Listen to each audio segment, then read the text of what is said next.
So could this be the home of the future of garage movie making? Before we watch part 2 of Heavy Breathing, part 2, watch Heavy Breathing part 1 and judge for yourself whether Pick Tom's garage movies might or might not take off, depending on which side of the movie making business you're on. This could well become the film studio of the future. The trouble with all this garage arty-farty type movie making is the fact that nothing really seems to be happening.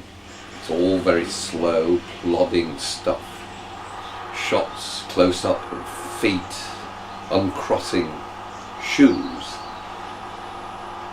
Mysterious shots of shoes in a corner lead us to believe that whoever made this kind of film is either seriously deranged or has something really seriously wrong with their brain, or in fact is a brilliant filmmaker.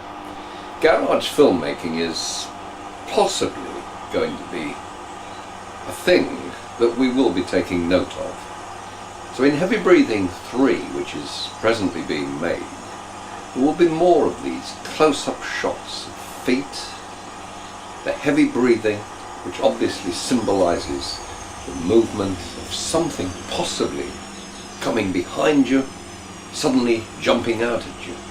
These are the things that garage movies are all about.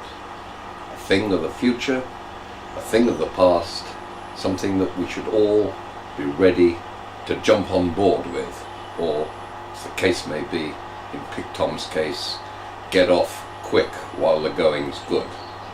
See you next week.